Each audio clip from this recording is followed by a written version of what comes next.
sparked on that, and they would have thought about it. Would they have actually, no play on words intended, but would they have pulled the trigger on an operation trying to push him into doing an act like this? Maybe. Indirectly through the Cubans, exactly. Especially if they thought, like, this crazy fuck might go ahead and do this for us. Yeah. So, and this is after the Bay of Pigs. People have to realize there was a lot of people pissed off at Kennedy. We lost a lot of people. Khrushchev hated everybody. Khrushchev hated Kennedy. Yeah. And well, that infamous video where he's banging his shoe down on the table, "We will bury you." Yeah. Yeah. No, it was. The environment was right for them, and again, the Russians. It shouldn't be any surprise to anybody when you talk about what they did during this election. I mean, they've been doing this forever. You go back to 1940s, and the Russians were, spending a lot of time, effort, and money here in the States trying to keep us out of the war back before Hitler invaded Russia, when they were allied with the Nazis still. So they spent a lot of time. They set up, independent associations. Supposedly, they paid off a lot of unions and union members. Journalists. I mean, they were doing everything they could to create this, or to strengthen the idea of isolationism, just to keep us out. They've been doing this for as long as they've been around. Right. So anybody who says, "Well, I can't," it's shocking the Russians would be engaged in this. It's ridiculous. They've always been engaged, and we, by the way, have been engaged doing that with them. What? That's what I hear. I've heard that online. I find that Alex Jones hard to believe. The thing that bothers me the most about the Kennedy assassination is the universal support for the magic bullet theory. I think that fucking bullet is ridiculous. I've shot things. I've shot a lot of things. I know what happens to bullets. Everybody that I know that's a marksman, everybody I know that's a hunter, they see a bullet that has hit bone. It fucking never looks like that. When a bullet goes through two people and comes out looking like you shot it into a pool of water, that's what it looks like. I don't buy that at all. And the convenience of finding it on Connolly's gurney when they roll him into the hospital. Oh, look, guys, we found the bullet. Got it. And it's perfect. Yeah, got it. I don't buy that for a fucking second. And the problem is there's more metal fragments in Connolly's body than were missing from the bullet itself. I think that bullet itself, look at that bullet. Get the fuck out of here. That thing didn't hit shit. No, that's exactly right. I've argued with this with people that have never shot guns, and they go, "Well, actually, it's proven that broke bones. When a bullet breaks bones, they get fucked." Well, it's a jacketed bullet. When a jacketed bullet breaks bones, it gets fucked. Yeah. You're talking about something that's going. I mean, how fast does a bullet from that rifle go? It's got to be kind of that would be an interesting thing to pull up, but I would imagine it's in the thousands of feet per second. It's got to be. When it hits bone, it's going to blow all over the fucking place. But the point being, there's always distortion, even if you're, I mean, I don't buy that bullet. When you have a conversation about this, and it is somebody who has no shooting experience, or it just, you think, all right, that's fine. I understand why you're fascinated by it, but when you do your research, it's like with news. Read everything, right? Read the Wall Street Journal, read the New York Times, read the Financial Times, read the Economist, but read everything before you form your opinion, right? And everybody's so siloed nowadays, and you get the same thing with conspiracy theories. I absolutely believe this, and I'm gonna discount everything else that's out there, or just not pay any attention to it. Yeah, but it's hard to say. And here's another thing: the magic bullet path. People are like, well, how is that possible?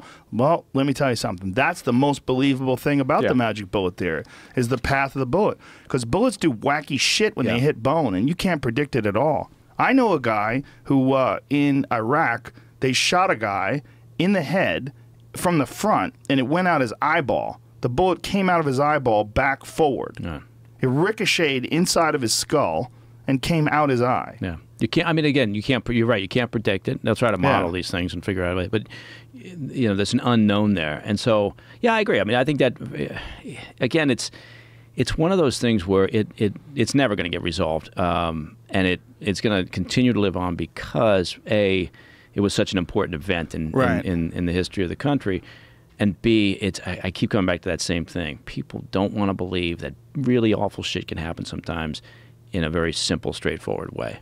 And so it's much easier to think it was a broad-based conspiracy. There were lots of moving parts.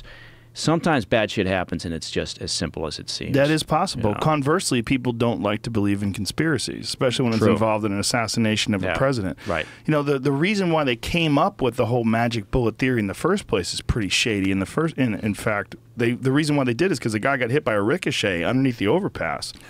And they blamed that bullet on one of the shots from Lee Harvey Oswald in the book depository. So they said, well, all right, so now we have less bullets that could have hit Kennedy. We have all these wounds, and we have to attribute a series of wounds to one bullet. Right. And so that was the thought process behind it. But the Zapruder film was the one that got people weirded out by it. But I'll tell you what, man, I've watched that film a bunch of times. And one of the things that don't jive is if he did get hit from the front, you know, his head goes back to the left, why does the blood spray out forward? See, it's weird the way the impact of the blood is. It's like the blood sprays forward and then his head goes back into the left. It could have possibly been that he was hit from the front and the back at the same time. That's entirely possible. I mean, that is a tactic you would do, right? You would roll someone into an area where they would be in a crossfire and they would get shot from both sides. If they came in, if the grassy knoll was in fact a second site for a shooter, then by the time it hits that corner and starts its path just before the shots were fired from the book depository in Oswald, if you're going with that, if you had another shooter up on the grassy knoll, you're basically looking right at the front of the vehicle, and because of the way that it's positioned and the knoll is kind of turned, and then it's just that there's not a lot of concealment up there, right? And they had the fence, the picket fence. It's not the original one that's there anymore, but it's basically in line with it. And there's plenty of pictures of the previous fence that was up there at the time. And you did have the train yard engineer report sometime after the fact that he saw a puff of smoke, that he wasn't quite sure what that was all about, and he'd seen a couple of people back there. So that's an interesting thread to pull on, right? And I think that it's been researched ad nauseum. Doesn't mean you couldn't still find something. Right? It also doesn't mean anybody's going to really find a conclusion after the fact, right?